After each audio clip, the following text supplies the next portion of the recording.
ಮೌಲಾನರ ಮಕ್ಕಳು ಪೈಲಟ್ ಆಗುವುದಕ್ಕೆ ಸಾಧ್ಯವೇ? ಅದರಲ್ಲೂ ಹೆಣ್ಣು ಮಗಳು ಪೈಲಟ್ ಆಗುವುದನ್ನು ಊಹಿಸಲು ಸಾಧ್ಯವೇ? ಮೌಲಾನರ ಮಕ್ಕಳೆಂದರೆ ಕುರಾನನ್ನ ಓದುತ್ತಾ ಧರ್ಮದ ಕಟ್ಟಳೆಗಳನ್ನ ಪಾಲಿಸುತ್ತಾ ನಮಾಜ್ ಮಾಡುತ್ತಾ ಇರಬೇಕಾದವರು ಎಂಬ ಸಾಮಾನ್ಯ ತಿಳುವಳಿಕೆಯನ್ನ ಮೀರಿ ಓರ್ವ ಮೌಲಾನರ ಮಗಳು ಪೈಲಟ್ ಆದರೆ ಅದನ್ನ ನೀವು ಹೇಗೆ ವ್ಯಾಖ್ಯಾನಿಸುತ್ತೀರಿ? ಇಲ್ಲೊಂದು ಅಂಥದ್ದೇ ಕಥೆ ಇದೆ. ಈ ಹೆಣ್ಣು ಮಗಳ ಹೆಸರು ಮರಿಯಂ ಜುಮಾನಾ. 19ನೇ ವಯಸ್ಸಿನಲ್ಲಿ ವಿಮಾನವನ್ನ ಹಾರಿಸಿ ಈಕೆ ಎಲ್ಲರೂ ಹುಬ್ಬೇರುವಂತೆ ಮಾಡಿದ್ದಾಳೆ.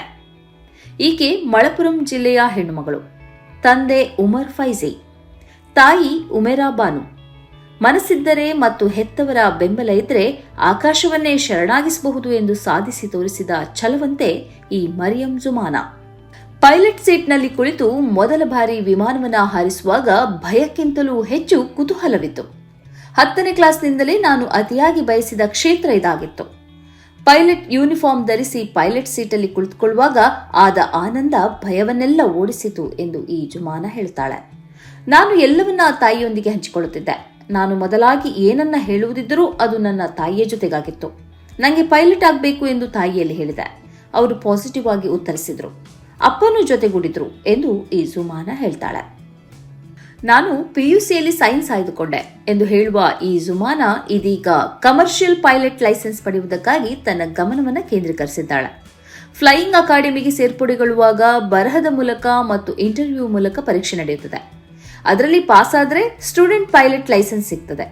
ನನ್ನ ಈವರೆಗಿನ ಜರ್ನಿಯಲ್ಲಿ ಸಾಕಷ್ಟು ಹಣವನ್ನು ಖರ್ಚು ಮಾಡಬೇಕಾಯಿತು. ಅದು ನಮ್ಮ ಸಾಮರ್ಥ್ಯಕ್ಕಿಂತ ಹೊರಗಿನದ್ದಾಗಿತ್ತು. ಕುಟುಂಬ ನನ್ನ ಜೊತೆಗಿದ್ದ ಕಾರಣದಿಂದಲೇ ನನಗಿದೆಲ್ಲ ಸಾಧ್ಯವಾಯಿತು ಎಂದು ಮರಿಯಂ ಜುಮಾನಾ ಹೇಳಿದ್ದಾಳೆ.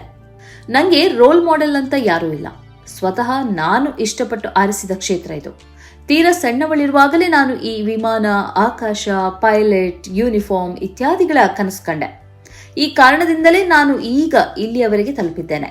ಹೆಣ್ಣು ಎಂಬ ಕಾರಣಕ್ಕಾಗಿ ಹೆಣ್ಣಿನ ಮೇಲೆ ಹಲವು ಕಟ್ಟಳೆಗಳನ್ನು ವಿಧಿಸುವ ಸಮಾಜ ನಮ್ಮದು. ನನ್ನ ಈ ಜರ್ನಿಯಲ್ಲೂ ಇಂತಹ ಹಲವು ಅಡೆತಡೆಗಳನ್ನು ಎದುರಿಸಿದೆ ಎಂದು ಈ ಹೆಣ್ಣುಮಗಳು ಹೇಳಿದ್ದಾಳೆ. ಆದರೆ ಯಾವುದೇ ನೆಗೆಟಿವ್ ಮಾತುಗಳನ್ನು ನಾನು ತಲೆಗೆ ಹಚ್ಚಿಕೊಳ್ಳಲಿಲ್ಲ. ಪಾಸಿಟಿವ್ ಮಾತುಗಳನ್ನಷ್ಟೇ ನಾನು ಪರಿಗಣಿಸಿದೆ. ನನ್ನಂತೆ ಪೈಲಟ್ ಆಗುವುದಕ್ಕೆ ಬಯಸುವ ಹೆಣ್ಣು ಮಕ್ಕಳು ಹೀಗೆಯೇ ಪಾಸಿಟಿವ್ ಆಗಿ ಆಲೋಚಿಸಿ ಮುಂದೆ ಸಾಗಿದ್ರೆ ತಮ್ಮ ಕನಸಿನ ಗುರಿಯೆಡೆಗೆ ಸಾಗಬಹುದು ಎಂದು ಈ ಜುಮಾನಾ ಹೇಳಿದ್ದಾಳೆ.